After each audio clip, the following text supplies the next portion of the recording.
ये तेरे किसी पाप की सजा है। अब मैं तुझे तलाक दूंगा। अगर तू इस बच्चे को घर से बाहर नहीं निकालेगी तो। मैंने उस नन्ही जान को शिव मंदिर के बाहर रख दिया और राघव से कहा, मेरा भगवान जरूर कोई चमत्कार करेगा, फिर कल सुबह तक सब ठीक हो जाएगा। इस पर वो हंसा और बोला, ठीक है, सुबह तक का वक्त है तेरे पास। अगर कुछ नहीं हुआ तो मैं तुझे छोड़कर दूसरी शादी कर लूंगा। सुबह की आरती में अभी 10 मिनट बाकी थे। तभी मंदिर के लाउडस्पीकर पर एक घोषणा हुई। वो घोषणा सुनते ही मेरा पति जोर जोर 10 से रोने लगा। मैं मंदिर के एक कोने में बैठी आंसू पोंछ रही थी, हाथ जोड़कर भगवान से प्रार्थना कर रही थी। राघव बाहर खड़ा मुझे देखकर हंस रहा था। अब वो इतना क्रूर हो चुका था जितना पहले कभी नहीं था। वो लगातार बोलता जा रहा था, कुछ नहीं होगा, कुछ नहीं बदलेगा, तेरे जैसे औरतों का भगवान भी कुछ नहीं करता। और रही बात चमत्कार की, तो चमत्कार 3-4 घंटे में थोड़े होते हैं। मैं रोते रोते बस एक ही बात दोहरा रही थी, हे देवा मेरी मदद कर और इस इंसान को दिखा कि तू क्या कर सकता है। तेरा न्याय सबसे सच्चा है। मेरे बच्चे के नाम पर आज तू अपना चमत्कार दिखा। मैंने उम्र भर तेरी भक्ति की है और तुझसे ही सब मांगा है। मैंने बहुत कुछ सहा है, इसलिए आज मैं तेरी भक्ति का फल मांगती हूँ। जितना मैं रोती गई उतना ही मेरा पति, सास और ननद मुझ पर हंसते गए। मैं पूरी तरह अकेली थी। मेरे पास भगवान शिव के सिवा कोई नहीं था। वक्त बीतता जा रहा था और उम्मीद धीरे धीरे खत्म होती जा रही थी। मैं उठने ही वाली थी कि आरती का समय हो गया। तब सुबह का उजाला फैलने लगा था। मैं सिर झुकाए रो रही थी। तभी मंदिर से हुई एक घोषणा ने सबके होश उड़ा दिए। मेरा दिल अचानक रुक सा गया। सबके चेहरे पर सन्नाटा छा गया। मैं नंगे पांव मंदिर की ओर दौड़ पड़ी, क्योंकि वहीं मेरा चमत्कार, मेरी जीत मेरी राह देख रही थी। दोस्तों, मेरा नाम आरुषि है। रंग रूप से मैं बहुत सुंदर थी, पर मेरा नसीब कभी मेरे जैसा सुंदर नहीं रहा। उम्र भर लोगों की नफरत भरी नजरें सहनी पड़ी, मानो हम चलते फिरते पाप हों। मैं और मेरी माँ, हम दोनों को एक ही नजर से देखा जाता था। मैंने कभी सपने में भी नहीं सोचा था कि मेरी शादी का फैसला इतनी जल्दी और इतनी बेरहमी से लिया जाएगा। आज भी मेरी माँ की आवाज मेरे कान में गूंजती है। वो कहती थी, जिस लड़की का जन्म बाप के नाम के बिना होता है, उस पर इस दुनिया में कोई रहम नहीं करता। मैं उसकी बेटी थी, पर उसके लिए एक बोझ बन गई थी, एक ऐसी जिम्मेदारी जिससे वो जल्द से जल्द आजाद होना चाहती थी। मेरे बाप के बारे में घर में कभी साफ साफ नहीं बोला गया। बस इतना पता था कि वो कोई बड़े आदमी थे। कौन थे, कहाँ थे, किसी को नहीं पता। लोगों की जीभ पर एक ही बात रहती थी, मैं अवैध पैदा हुई हूं। बचपन से लेकर बड़ी होने तक यही अपमान सुनती आई और ये कलंक मेरे माथे पर हमेशा के लिए चिपक गया। गांव शहर की औरतें मुझे निशाना बनाने का एक भी मौका नहीं छोड़ती थीं। उनके ताने मेरे सीने में खंजर की तरह चुभते थे। लेकिन मैं क्या करती? मेरी माँ तो इन्हीं लोगों के बीच रहती थी, इन्हीं के घरों में काम करती थी और इन्हीं के ताने सहती थी। मुझे अपने बाप पर सबसे ज्यादा गुस्सा आता था, क्योंकि उन्हीं की वजह से हमारा जीवन ऐसा बना था। मैंने उन्हें कभी देखा नहीं था। अगर कहीं वो जिंदा होते तो शायद हमसे मिलते और फिर हमारा जीवन ऐसा न होता। एक दिन मेरी माँ ने कहा, तेरे लिए रिश्ता आया है। ये बात सुनते ही मेरे सीने में एक अजीब सी बेचैनी भर गई। जिस लड़के का रिश्ता आया था उसका नाम था राघव। मैंने उसका नाम भी पहले कभी नहीं सुना था। माँ ने बताया कि वह उम्र में मुझसे बहुत बड़ा है, देखने में भी खास ठीक नहीं, न पढ़ा लिखा है न कोई नौकरी है। ये सब सुनते ही मेरा दिल बैठ गया। और तो और उसके पहले 2 शादियां भी हो चुकी थीं। उसकी दोनों बीवियां उसे छोड़कर चली गई थीं।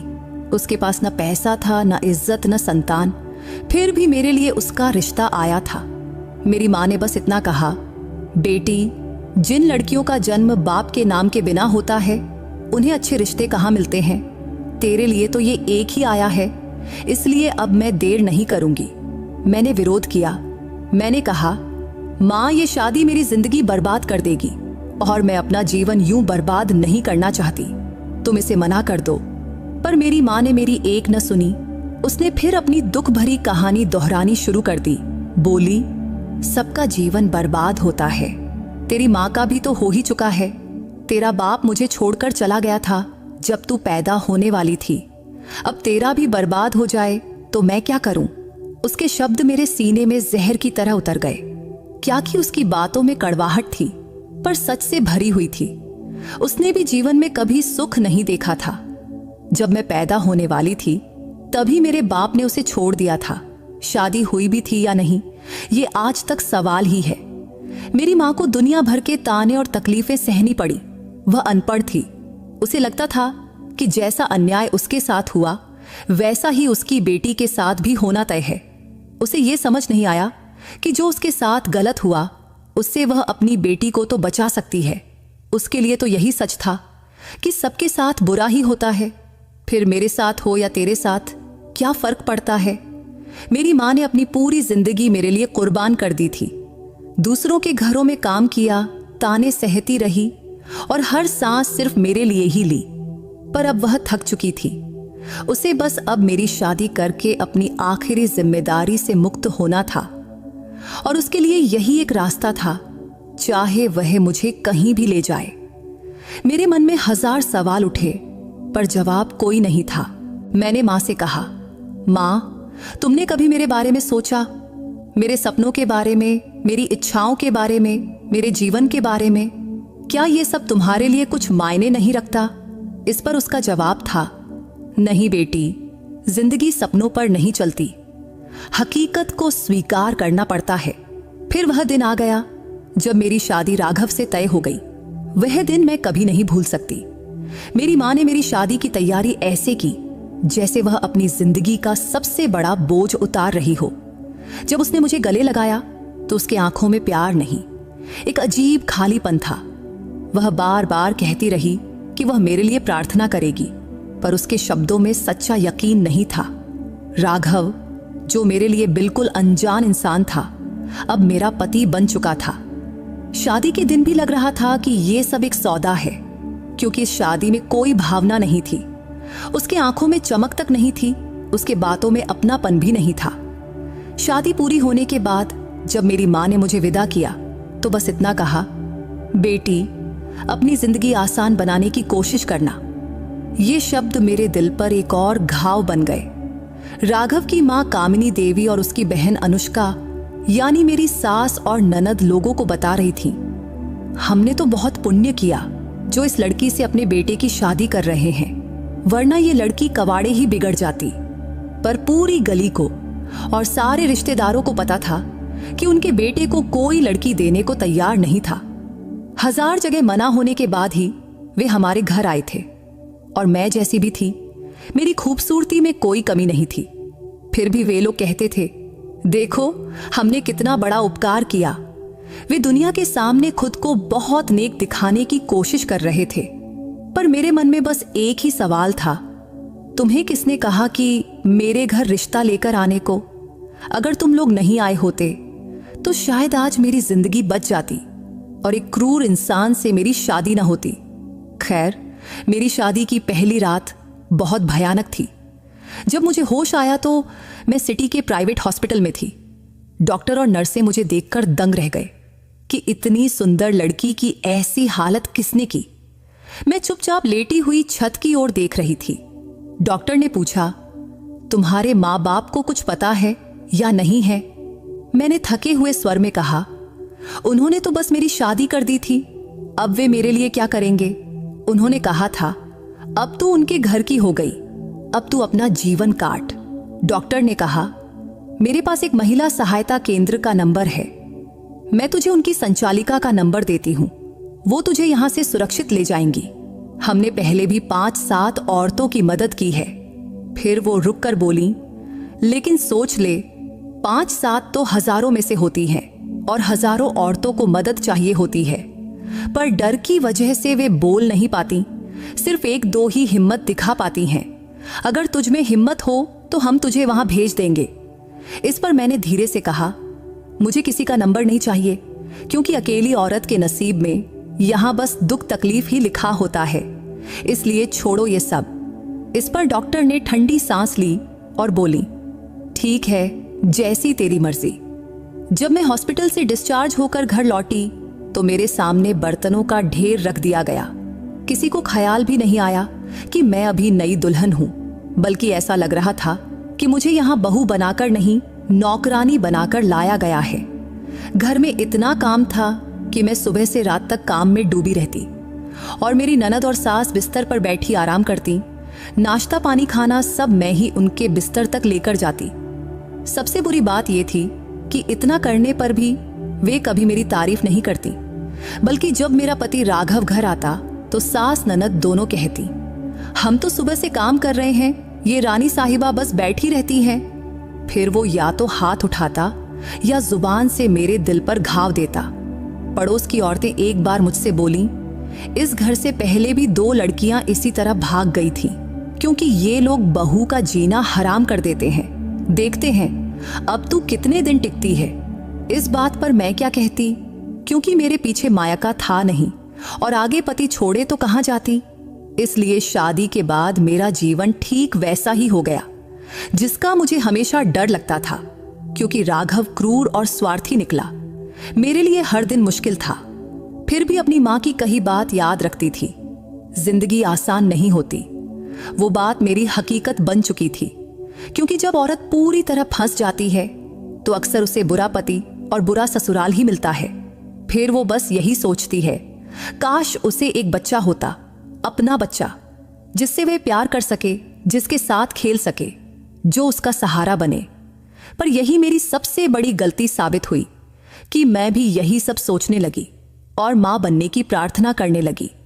वैसे मेरे पति राघव की पिछली दोनों बीवियों से उसे कभी संतान नहीं हुई थी, इसलिए मैं सपने में भी नहीं सोच सकती थी कि मेरे जीवन में ऐसा पल भी आएगा और जो इंसान हमेशा मेरे प्रति कठोर रहा वह अचानक मेरे लिए नरम पड़ जाएगा। जब डॉक्टर ने मुझसे कहा कि मैं मां बनने वाली हूं तो मेरे सीने में एक साथ खुशी और डर दोनों उमड़ आए। लेकिन अपने पति का चेहरा देखकर मैं दंग रह गई, क्योंकि उसके चेहरे पर सच्ची खुशी थी। डॉक्टर के कमरे से बाहर निकलते ही उसने मेरा हाथ थामा।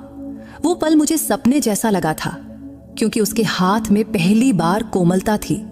वह प्यार से बोला, धीरे चल, कहीं तुझे कुछ हो गया तो। ये सुनकर मैं हैरान रह गई, क्योंकि जिस इंसान के दिल में मेरे लिए कभी कोई भाव था ही नहीं, उसमें ये ममता अचानक कहां से आ गई। घर लौटते ही उसने अपनी मां और बहन को बुलाया। तब उसकी आवाज में वही सख्ती थी जो वह मुझ पर दिखाता था, पर इस बार वो सख्ती मेरे हक की थी। उसने कहा, खबरदार, अब अगर किसी ने मेरी बीवी को तंग किया तो अच्छा नहीं होगा, क्योंकि ये मां बनने वाली है और ध्यान रहे, इसका पूरा ख्याल रखा जाएगा। ये शब्द मुझे सपने जैसे लगे, ऐसा सपना जो मैंने कभी सच होते नहीं देखा था। फिर मेरा पति आगे बोला, अब ये सिर्फ खाना बनाएगी, वो भी सिर्फ 2 महीने, उसके बाद इसे पूरा आराम करना है। बाकी घर का काम तुम लोग संभालो या बाहर से खाना मंगवाओ। मैं रोज फल, दूध और जो भी चाहिए लाऊंगा।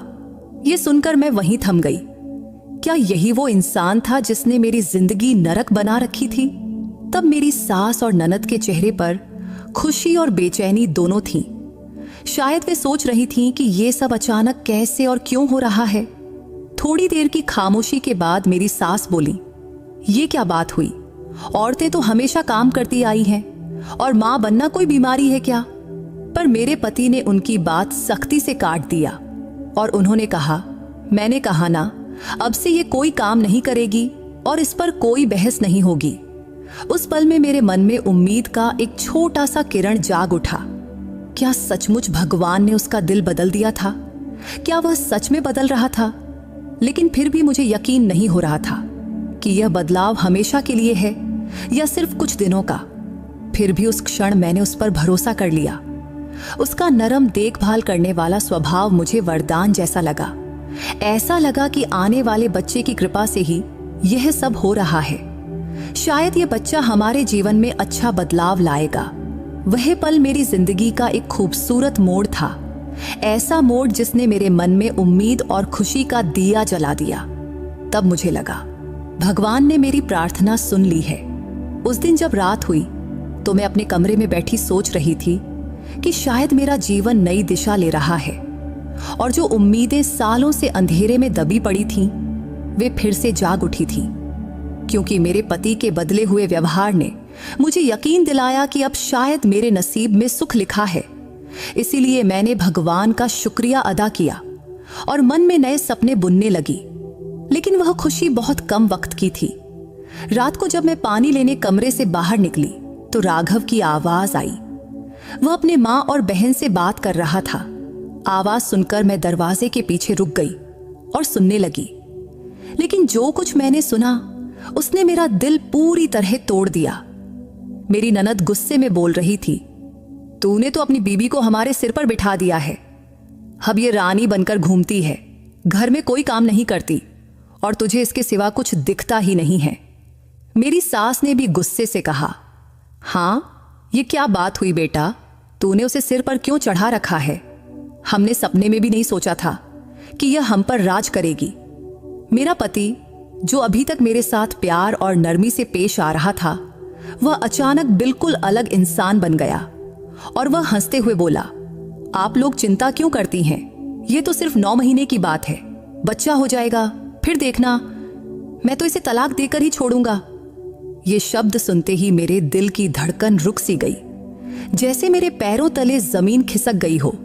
मैं वहीं खड़ी की खड़ी रह गई, जैसे पत्थर की मूर्ति बन गई हो। सांस लेना भी भूल गई।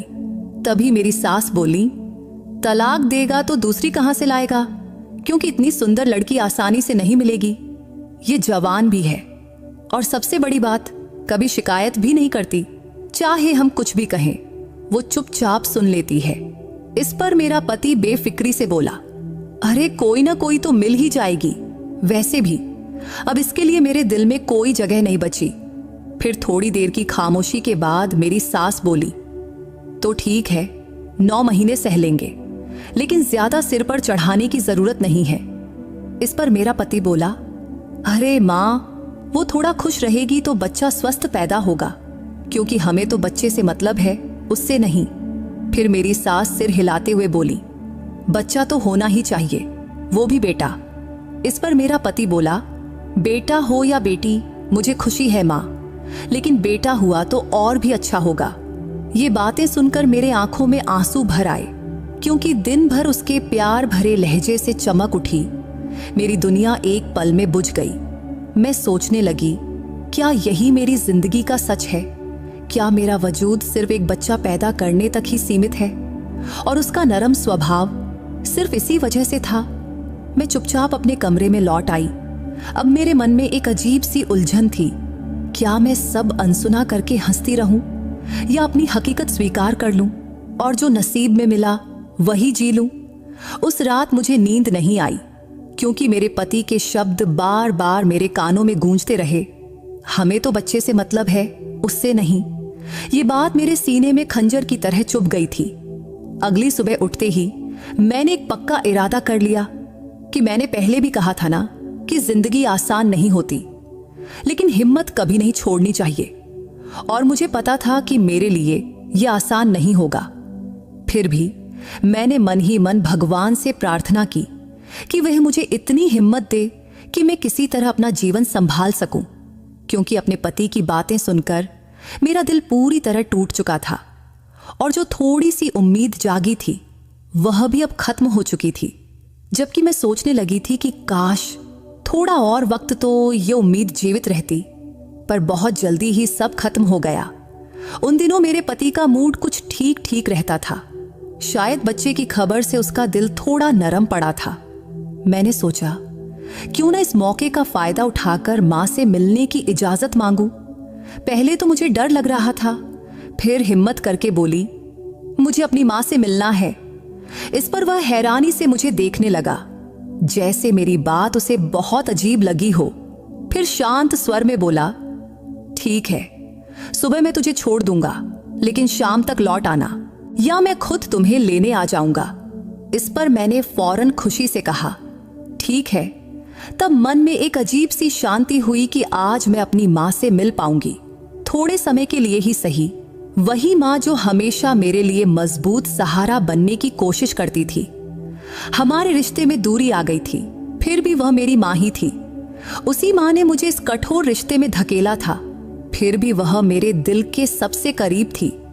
जब मैं अपनी माँ के घर पहुंची और उन्हें बताया कि मैं माँ बनने वाली हूं, तो वह खुशी से उछल पड़ी, मुझे जोर से गले लगाया, सिर पर हाथ फेरा और बोली, सब ठीक हो जाएगा बेटी, भगवान तेरे लिए जरूर अच्छा रास्ता निकालेगा। इस पर मैंने हिचकिचाते हुए पूछा, माँ तुमने कभी पापा को ढूंढने की कोशिश नहीं की? अगर मिल जाते तो हम उनसे अपना हक मांग लेते। मेरे सवाल पर माँ के चेहरे पर एक गहरी छाया उतर आई, आंखों में पुराना दर्द झलकने लगा। वह कुछ पल चुप रही, जैसे बीते दिनों की यादों में खो गई हो। फिर वो धीरे से बोली, उसे कहाँ ढूंढती?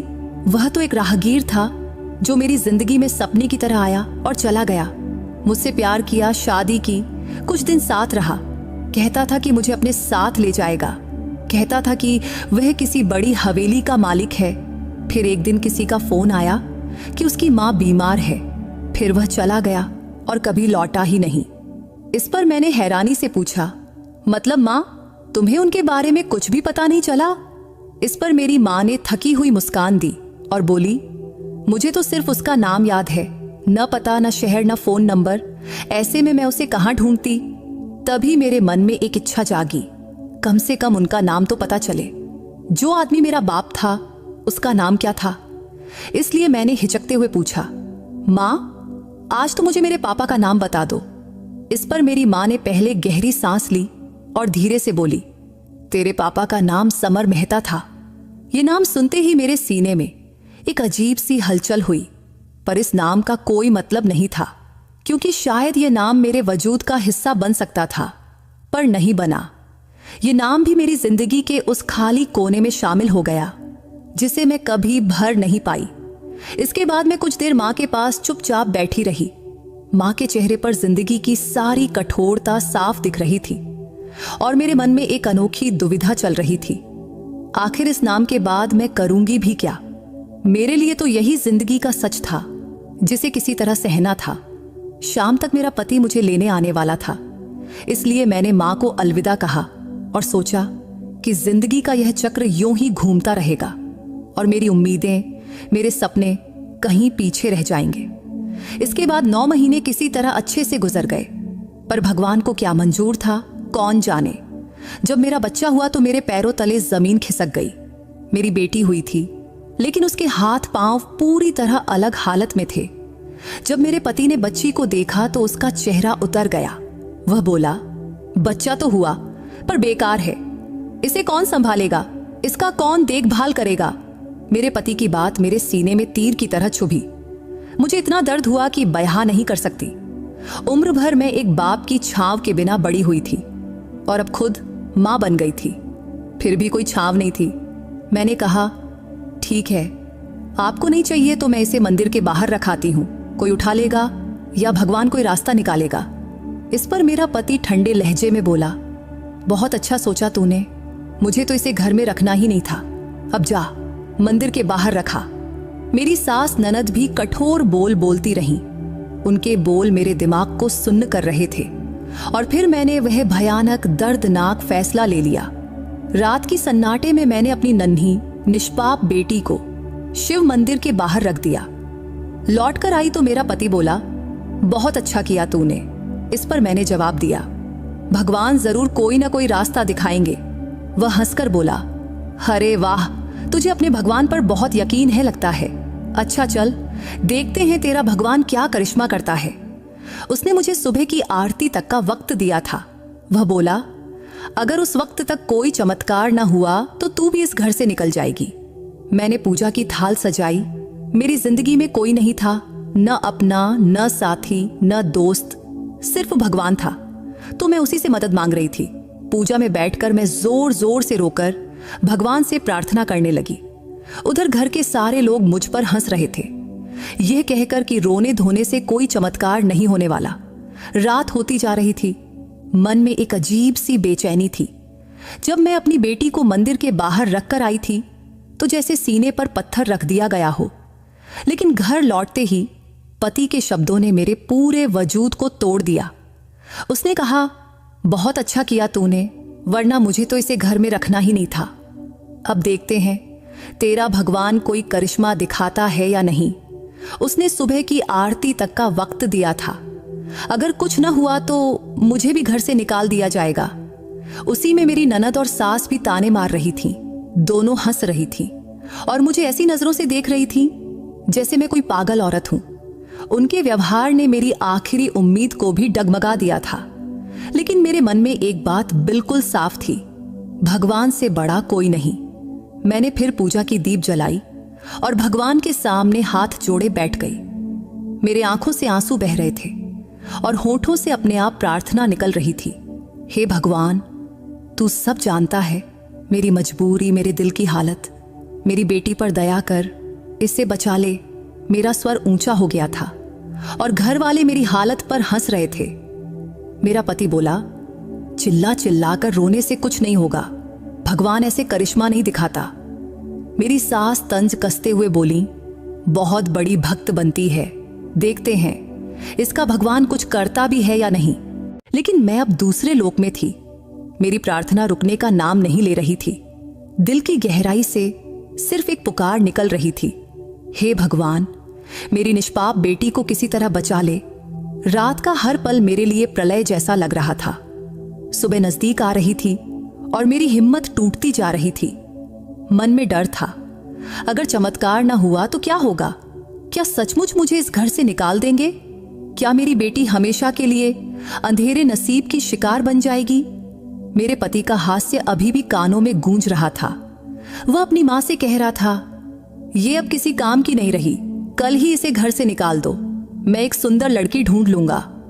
मेरी सास भी उसका साथ दे रही थी। तू चिंता मत कर बेटा, मैं तेरे लिए ऐसी बहू लाऊंगी कि सब दंग रह जाएंगे। ये तो अब किसी काम की नहीं रही। उनके ये शब्द मेरे सीने में पानी की तरह उतरते रहे। फिर भी मैं शांतिपूर्वक पूजा पर बैठी रही और रोते रोते भगवान से प्रार्थना करती रही। रात का काफी वक्त बीत चुका था, सुबेर होने वाली थी। बाहर अंधेरा कम हो रहा था, लेकिन मेरे मन का अंधेरा और गहरा होता जा रहा था। तभी मेरा पति फिर ताना मारते हुए बोला, कुछ नहीं होने वाला, जा, अब तू अपना सामान बांध ले, सुबह तू इस घर से निकल जाएगी। लेकिन मैंने माथा भगवान के सामने जमीन पर पटकते हुए प्रार्थना करने लगी, हे भगवान, ये दुनिया अब मेरे लिए नहीं रही, तू ही मेरा सहारा है, इसलिए मेरी बेटी के लिए कुछ कर, कोई चमत्कार दिखा, वरना हम दोनों माँ बेटी को मौत दे। तभी अचानक मंदिर में एक घोषणा, एक ऐलान गूंजी। एक व्यक्ति जिनका नाम समर मेहता है, अपने साथ एक छोटा सा बच्चा लिए हुए हैं और वे पूछ रहे हैं कि क्या कोई इस बच्चे को पहचानता है?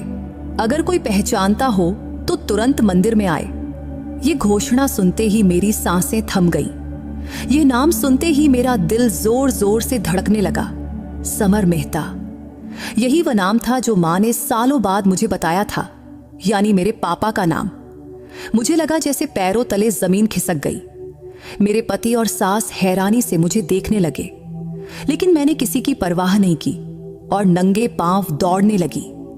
अब मेरे दिमाग में सिर्फ एक ही बात गूंज रही थी, मेरी बेटी और मेरे पापा। पूरी रात के आंसुओं के बाद लगा जैसे भगवान ने मेरे लिए दरवाजा खोल दिया हो। मेरा मन डर और उम्मीद के बीच कांप रहा था, लेकिन मेरे कदम रुकने को तैयार नहीं थे। सांसें फूल रही थीं, पर मैं रुकने वाली नहीं थी। जब मैं मंदिर पहुंची तो दरवाजे पर रुककर अंदर झांकी तो वहां एक बुजुर्ग व्यक्ति खड़े थे। उनका चेहरा दया और तेज से भरा हुआ था। उनकी गोद में मेरी बेटी थी और मैंने उन्हें पहचान लिया कि वो मेरे पापा थे। मेरी आंखों से आंसुओं की धार बह निकली। मैं धीमे कदमों से उनके पास गई और जोर से बोली, ये बच्ची मेरी है और आप मेरे पापा हैं। मंदिर में मौजूद सभी लोग हैरानी से मुझे देखने लगे। मेरे पापा ने मेरी ओर देखा। उनकी आंखों में आश्चर्य और अपार प्यार था। वे बोले, तू मेरी बेटी है। तभी मैं रोते हुए उनके पास गई और उनके पैरों पर गिर पड़ी। फिर मेरे होंठों से सिर्फ इतना ही निकला, पापा, मैं हूं आपकी बेटी। उन्होंने मुझे उठाया, मेरे आंसू पोंछे और बोले, मैंने तुझे और तेरी मां को बहुत ढूंढा बेटी, लेकिन तुम लोग कभी मिली ही नहीं। लेकिन आज भगवान ने हमारी मुलाकात करवा दिया। वह पल मेरे लिए चमत्कार से कम नहीं था। मेरी बेटी अब उनकी गोद में थी और मेरी प्रार्थना पूरी हो चुकी थी। लेकिन जब मैंने अपनी बेटी को ध्यान से देखा तो मेरी आंखें आश्चर्य से फैल गईं। उसके हाथ पांव अब पूरी तरह ठीक हो चुके थे। वह बिल्कुल स्वस्थ थी। मैंने उसे सीने से लगाया और भगवान के सामने सिर झुकाकर शुक्रिया अदा किया। तभी मेरे पापा बोले, मैं तुम दोनों को ढूंढते ढूंढते यहां आया था। रात हो गई तो मंदिर में ही रुका और अपने पापों की माफी मांगी। तभी मुझे यह बच्ची दिखी तो मैंने घोषणा करवाई कि इसका परिवार मिल जाए। मुझे कहां पता था कि यह मेरी अपनी नातिन है। इसके बाद मैंने उन्हें सब कुछ बता दिया कि माँ ने मजबूरी में कैसे मेरी शादी कर दी, फिर उन लोगों ने मेरे साथ कैसा व्यवहार किया। मेरी दुख भरी बातें सुनकर पापा के चेहरे पर गुस्से की लकीरें उभर आईं। उनके चेहरे पर गुस्सा तो था, लेकिन वह गुस्सा एक ऐसे आदमी का था जो अपनी बेटी पर हुई बेइज्जती को सहन नहीं कर सकता, और उनका रौब, उनकी शान सब एक साथ उभर आए। उन्होंने मेरा हाथ थामा और मेरी बेटी को अपनी चादर में लपेटे और बोले, चल मेरे साथ। मैंने पूछा, कहाँ? तो उन्होंने कहा, बस चल, सब पता चल जाएगा। फिर वे मुझे उसी घर ले आए जहां मेरा पति राघव, सास और ननद थे।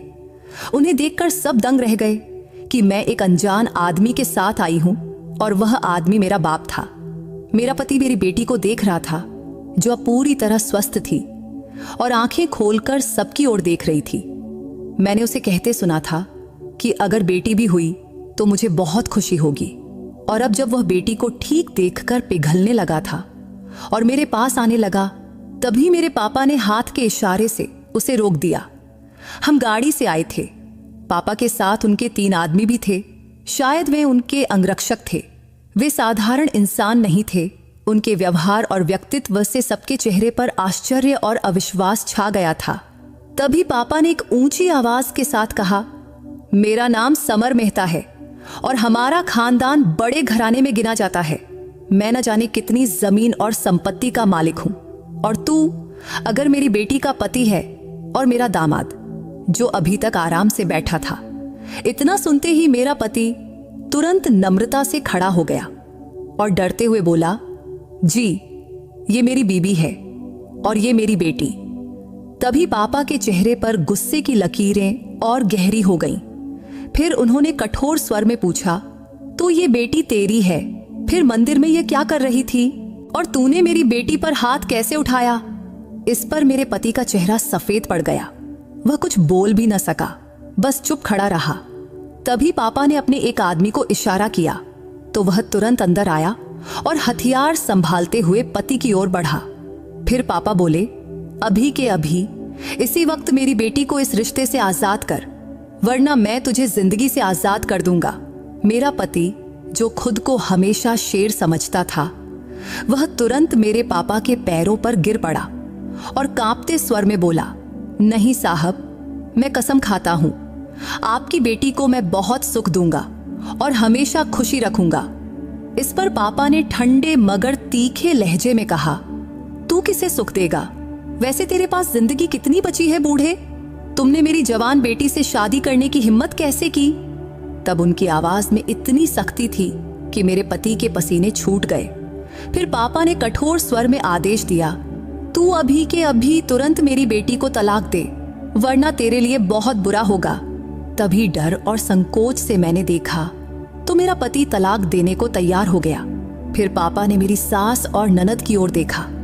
दोनों चुप थीं, सिर झुकाए बैठी थीं। तभी मेरे पापा ने जेब से नोटों की एक मोटी गड्डी निकाला और मेरे पति के मुंह पर दे मारा। फिर बोले, ये उन दिनों की कीमत है जब मेरी बेटी तेरे घर में रही थी, अब ये पैसे गिनता रहे। फिर मेरी ओर मुड़े। तब उनकी आंखों में अपार प्यार था। उन्होंने मेरा सिर थपथपाया और बोले, बेटा, ये इंसान तेरे लायक नहीं था। अब मैं तेरे लिए ऐसा वर ढूंढूंगा कि सारी दुनिया देखेगी।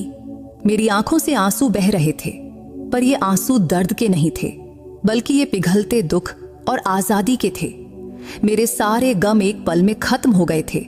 पापा ने मुझे अपने पास खींचा, मेरी बेटी को गोद में लिया, मेरा हाथ थामा और गर्व से मुझे उस घर से बाहर ले गए। वह पल मेरी जिंदगी का नया आरंभ था। तब मुझे ऐसा लगा जैसे भगवान ने मेरी प्रार्थना सुन ली और मेरे हक में फैसला सुना दिया।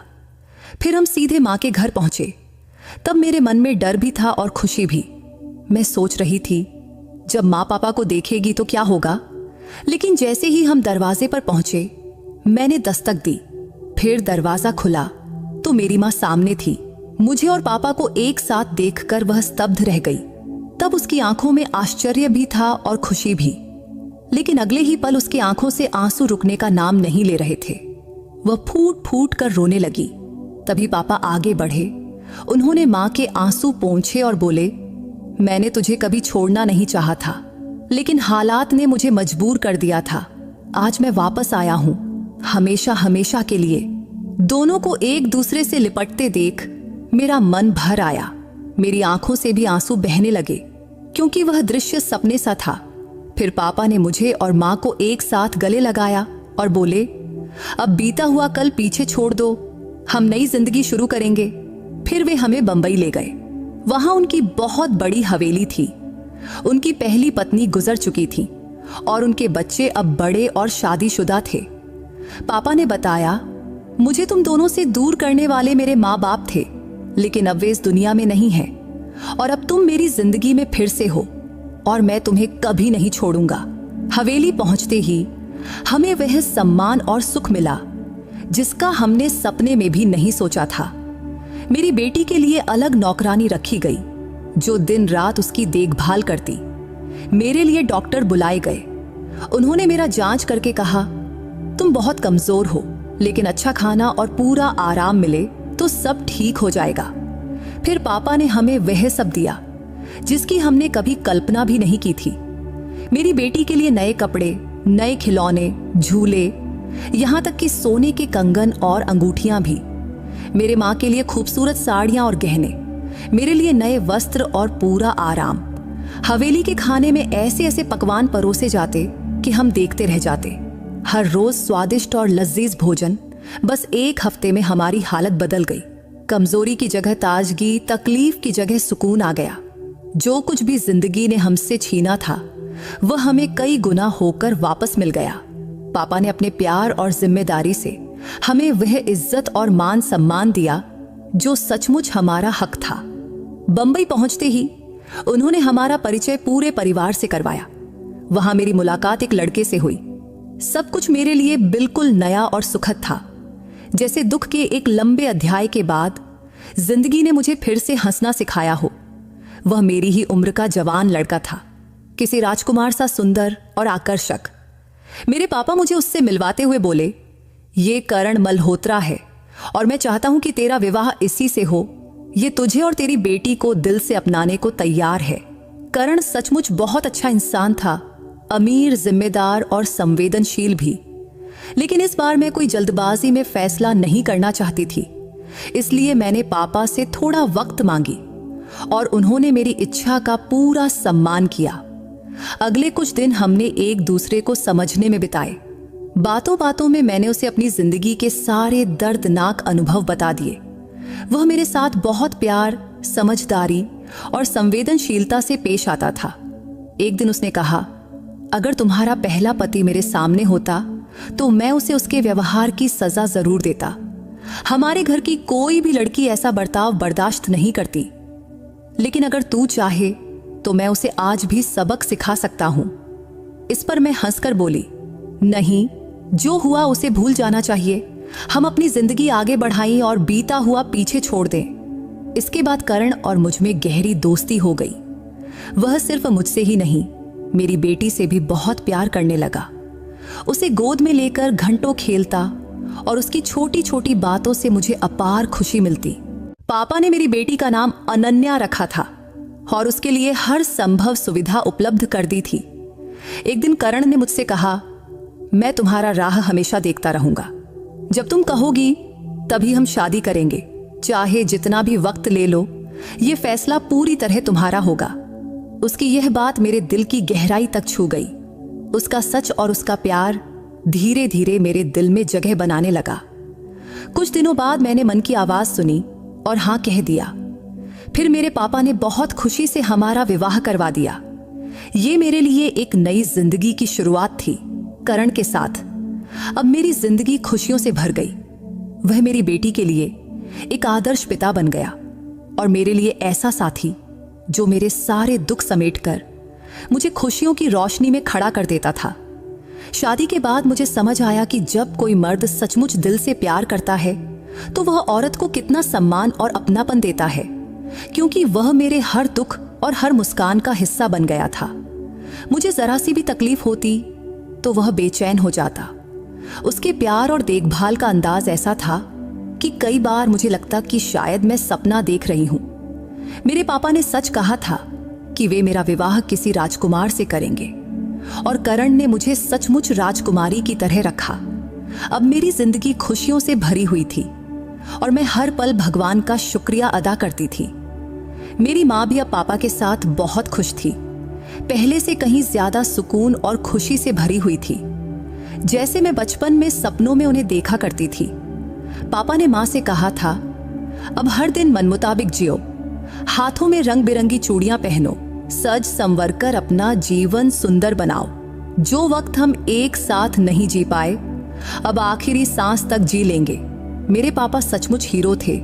तब हालात ने कभी हमें एक दूसरे से दूर किया था, तो अब उन्होंने सारी रुकावटें हटा दी और हमें अपनी जिंदगी का हिस्सा बना लिया। जिंदगी में हर इंसान को तरह तरह की मुश्किलें और तकलीफें झेलनी पड़ती हैं। कभी कभी हालात इतने कठिन हो जाते हैं कि इंसान को खुद को संभालना भी मुश्किल लगता है। वह खुद को अकेला और लाचार समझने लगता है। वैसे मुश्किलें और रुकावटें हर किसी की जिंदगी का हिस्सा हैं, लेकिन जब जिंदगी में कठिन वक्त आता है तो हमें याद रखना चाहिए कि भगवान की कृपा और मदद से बड़ा कुछ भी नहीं है। जितना हम भगवान पर भरोसा रखते हैं, उतना ही वह हमारी मदद करता है और अपने दया करुणा से हमारे दुख दूर करते हैं। भगवान से हमारा रिश्ता ऐसा है जो कभी नहीं टूटता। जो इंसान ईश्वर की मदद पर यकीन रखता है, भगवान उसकी जरूर मदद करते हैं। ये सच है कि दुनिया के सारे सहारे अस्थायी हैं। अगर इंसान सिर्फ अपनी ताकत, पैसे या दूसरों पर निर्भर रहेगा तो कुछ समय बाद वह थककर निराश हो जाता है, क्योंकि दुनिया के लोग और चीजें एक सीमा तक ही साथ देती हैं और आखिर में इंसान को अकेले ही चलना पड़ता है। लेकिन भगवान का साथ हमेशा हमारे साथ रहता है। बस शर्त एक ही है, हम उस पर सच्चा विश्वास रखें और सच्चे मन से उससे मदद मांगे। जब जिंदगी में भयंकर मुश्किलें आती हैं तो कभी कभी इंसान सोचता है कि वह अकेला है और उसकी मदद करने वाला कोई नहीं। लेकिन अगर वह भगवान की ओर मुड़े, सच्चे दिल से प्रार्थना करे और उनकी मर्जी के अनुसार चलने की कोशिश करे तो भगवान जरूर उसकी मदद करते हैं। क्योंकि जब हम भगवान से मदद मांगते हैं तो वह सही समय पर हमारी प्रार्थना का जवाब देते हैं। उनका रास्ता हमारे सोच से अलग हो सकता है, लेकिन उनका हर फैसला हमारे भले के लिए ही होता है। जब हम भगवान को ही अपना सबसे बड़ा सहारा मान लेते हैं तो हमें दुनिया की किसी भी चीज की कमी महसूस नहीं होती, क्योंकि भगवान की कृपा और आशीर्वाद से हम हर मुश्किल का सामना कर सकते हैं। भगवान वादा है कि वह अपने भक्तों को कभी अकेला नहीं छोड़ते। जो लोग उनकी मर्जी के अनुसार जिंदगी जीने की कोशिश करते हैं, भगवान उनकी प्रार्थना जरूर स्वीकार करते हैं और उन पर अपनी असीम कृपा बरसाते हैं। लेकिन जो लोग सिर्फ दुनिया के सहारे पर यकीन रखते हैं और भगवान को भूल जाते हैं, उन्हें हमेशा अंदर से गहरा अकेलापन महसूस होता है, क्योंकि मुश्किल वक्त में उन्हें कहीं से सहारा नहीं मिलता। उनका भगवान से कोई रिश्ता नहीं होता, न ही उनके दिल में भगवान की मदद की उम्मीद होती है। इसलिए वे हमेशा खाली और अधूरे से लगते हैं। मैं आज अपनी जिंदगी में बहुत खुश हूं। अब मेरे पास ऐसा कुछ नहीं जिसकी कमी मुझे महसूस हो। मैंने कभी नहीं सोचा था कि मेरी जिंदगी इतनी शांत और संतुष्ट हो जाएगी, लेकिन भगवान की कृपा और आशीर्वाद से मेरी जिंदगी पूरी तरह बदल गई है। आज जिस मुकाम पर मैं खड़ी हूं, वह सब भगवान की दया का फल है। अब मेरी जिंदगी में शांति है, खुशी है और प्यार है। आप सबके लिए मेरी प्रार्थना है कि जिनकी जिंदगी में मुश्किलें हैं, वे सच्चे मन से भगवान से प्रार्थना करें, क्योंकि जब इंसान सच्चे दिल से सिर्फ भगवान से मदद मांगता है तो एक दिन सब ठीक हो जाता है। भगवान की कृपा से जो सुकून मिलता है वह इस दुनिया की कोई भी चीज नहीं दे सकती और उनका आशीर्वाद हमेशा हमारे साथ रहता है। बस जरूरत है कि हम सच्चे मन से प्रार्थना करें और उनके दिखाए रास्ते पर चले। कठिन हालात में भी अगर हम भगवान पर यकीन रखें, उनसे प्रार्थना करें और सही राह पर चले, तो वह हमें हर स्थिति में शांति और खुशी देते हैं। उनकी कृपा से हमारी हर मुश्किल आसान हो जाती है और हमारा नसीब भी बदल जाता है। दुनिया का सहारा अस्थायी हो सकता है, लेकिन भगवान का साथ और सच्चा प्यार हमेशा अटूट रहता है। आपके नसीब को बदलने की ताकत उसी विश्वास में है जो आप खुद पर और भगवान पर रखते हो। तो दोस्तों, कैसी लगी आरुषि की कहानी? कमेंट में जरूर बताना। और क्या आपके जीवन में भी कभी ऐसा कोई पल आया है जब आपका भगवान पर विश्वास सच साबित हुआ हो? अगर हाँ, तो अपनी उस कहानी को हमारे साथ जरूर शेयर करना। और अगर आप सच्चे मन से भगवान को मानते हो तो कमेंट में हर हर महादेव लिखना मत भूलना। तो दोस्तों, अगर आपको आरुषि की ये कहानी पसंद आई हो तो इस वीडियो को लाइक और चैनल को सब्सक्राइब करना मत भूलना। फिर किसी नई कहानी में मुलाकात होगी। बाय।